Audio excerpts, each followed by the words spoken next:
Good afternoon friend, তোমাদের জন্য একটা দারুণ রেসিপি নিয়ে চলে এসেছি। যেহেতু খুব গরম পড়েছে তাই ভাবলাম না এই রেসিপিটা তোমাদের সাথে একটু শেয়ার করি।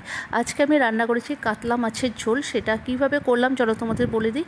দেখো এখানে আমি ডাঁটা, লাল ডাঁটা, বড়ি, আলু দিয়ে হালকা পাতলা ঝোল করেছি। তার জন্য কি লাগছে চলো তোমাদের একটু বলে দিই। তার জন্য কি লাগছে তোমাদের একটু বলে দিই। দেখো এখানে আমি কাতল মাছটা ভালো করে ধুয়ে নুন হলুদ মাখিয়ে রেখেছি। তারপর এটা হালকা ফ্রাই করে নিয়েছি। আর নিয়েছি তোমার লাল ডাঁটা নিয়েছি, বড়ি নিয়েছি, আলু নিয়েছি। বড়িটাও একটু হালকা ফ্রাই করে নিয়েছি। আর মশলার মধ্যে নিয়েছি খালি জিরের গুঁড়ো, লঙ্কার গুঁড়ো আর হলুদ। ব্যাস চলো কীভাবে করছি তোমাদের একটু বলে দিই। দেখো আমি মাছ ভাজার তেলেই সোমবারে দিয়েছি তোমার শুকনো লঙ্কা, জিরা, সোমবারে দিয়ে আলু আর ডাঁটাগুলো ভালো করে ফ্রাই করে নিয়েছি। হালকা, বেশি লাল করবে না, হালকা ফ্রাই করে তার মধ্যে জিরে, লঙ্কা আর হলুদ একটু জলে গুলিয়ে দিয়ে দিয়েছি। দেখো ভালোভাবে কষিয়ে নেব, যতক্ষণ না তেলটা না ছাড়বে ততক্ষণ পর্যন্ত কষাতে হবে। ভালোভাবে কষিয়ে নেওয়ার পরে আমি জলটা দেবো। আর একটু ঢেকে রান্না করব, কারণ ঢেকে রান্না করলে দেখবে তাড়াতাড়ি সফট হয় আর ভালো হয়। সেজন্য আমি একটু 5 মিনিট পর পর এসে দেখবো, ঢেকে দেবো। এখন দেখো স্বাদ অনুযায়ী নুন দিয়ে দিয়েছি। এরপর ভালোভাবে একটু কষিয়ে নিয়ে একটু ঢেকে দেবো আমি 5 মিনিট।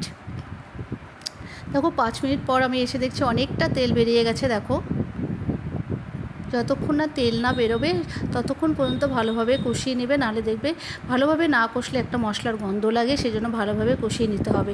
এরপর আমি এখন জল দিয়ে দেবো। জলের পরিমাণটা তোমরা যতটা রাখবে সেই অনুযায়ী তোমরা জলটা দিতে পারো। আমি এখানে জলের পরিমাণটা দেখো অল্পই দিয়েছি। আর যেহেতু আমি ঢেকে রান্না করছিলাম বলে আলুটা অনেকটা সফট হয়ে গেছে।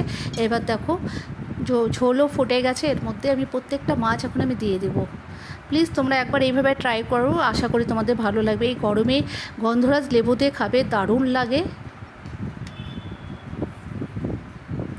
আর খুব সুন্দর একটা গন্ধও বেরিয়েছে, দারুণ লাগে। আর দেখো আমি নামানোর আগে ধনেপাতা আর কটা কাঁচা লঙ্কা দিয়ে দিচ্ছি।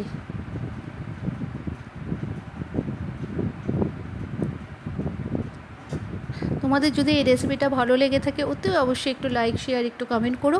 যারা ইউটিউব থেকে দেখছো প্লিজ একটু সাবস্ক্রাইব করো। যারা ফেসবুক থেকে দেখছো তারা একটু লাইক কমেন্ট করো।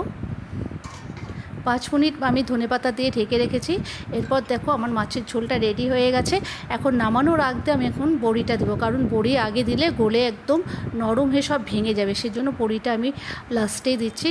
এখনই আমি নামিয়ে দেবো। বড়িটা দিয়ে আমি 5 মিনিট ঢেকে রেখে আমি নামিয়ে দেবো, কারণ বড়ি ভেঙে গেলে ভালো লাগে না। এইভাবে মাছের ঝোল রান্না করে খেয়ে দেখো, গরমকালে খুব ভালো লাগে। আর সত্যি বাচ্চারাও খুব ভালোবাসবে এরকম মাছের ঝোল। আমার মাছের ঝোল রেডি হয়ে গেছে।